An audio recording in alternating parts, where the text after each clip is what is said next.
Right now, the political parties are giving us a manifesto and saying, we will do this, we will do that. Why are you telling us? Let us have a citizen's manifesto. Every citizen, every responsible citizen in the state must clearly state what we want. Temple is not a place of prayer. It is not even a place of worship. A secular country, which we are not, because most of the Hindu temples are in the hands of the government, run by government clerks. This is why, when people lived in shacks, they built temples that you can't imagine. It takes a lot of effort and resources to make such videos, so please support us by watching the video till the end and share it with as many people as you can. Right now, the political parties are giving us a manifesto and saying, we will do this, we will do that. Why are you telling us? Let us have a citizen's manifesto. What I am saying is just a citizen's manifesto. I am saying this is what we want. Who can do it? Till now, the whole game has been, who will you elect? We are not interested in who. What will you do? If you tell us what you will do, based on that we will decide who. Because right now, who means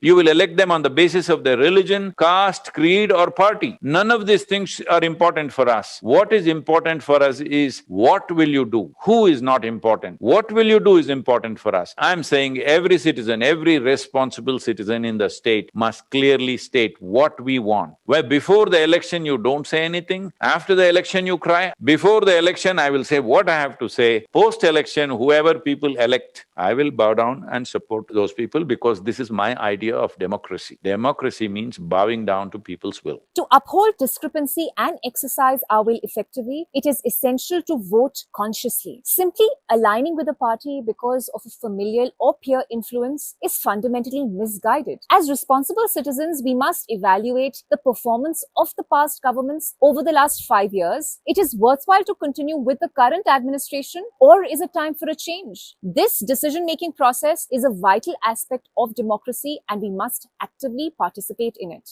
Before I continue, let me clarify that this is my understanding of the election. Sadhguru emphasizes the importance of one crucial task for the next elected government. Let's hear directly from Sadhguru about what the task entails. One most important thing for this civilization to burst forth and become something significant in the next 25 years is the Hindu temple should come to the hands of Hindus.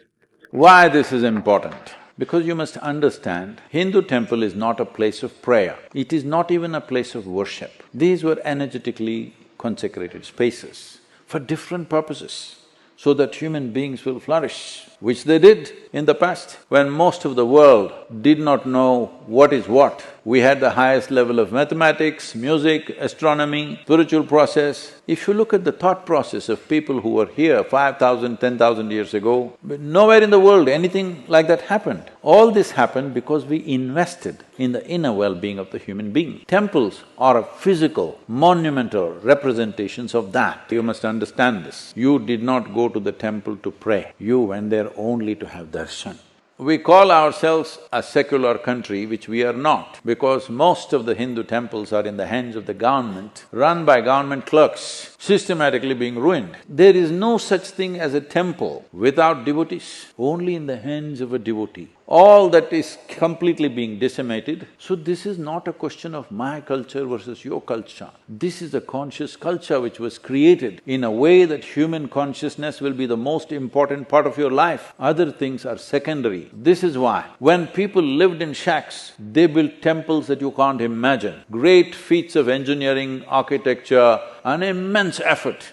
This civilization is important for the rest of the world because the rest of the world is unfortunately in a conquest mode. Whatever they see, they want to conquer. Bowing down to everything they see doesn't exist. If this has to come, these temples have to be kept alive, not just as monuments, but as living things. Sadhguru emphasizes the following 5 points regarding voting consciously. First, every citizen in a democratic nation bears the responsibility to vote. It's not just a privilege, but a duty to examine and choose the best candidate or party for the country's next 5 years. This freedom, especially important for the youth, must be exercised with access to credible information and a sense of responsibility. Second, democracy thrives on individual choices, not blind adherence to familial or communal affiliations. Each voter must make an informed informed decision based on personal assessment rather than following predetermined loyalties. And third, voting for a party just because you always have can harm a democracy. Political affiliation should not be predetermined or dictated by family history. It's crucial to evaluate candidates and policies independently to prevent the erosion of democratic principles. Fourth, while it may seem intellectually appealing to reject all candidates with nota, which is none of the above, it's essential to make a choice even if the options are less than ideal. Not voting means you give up the chance to help decide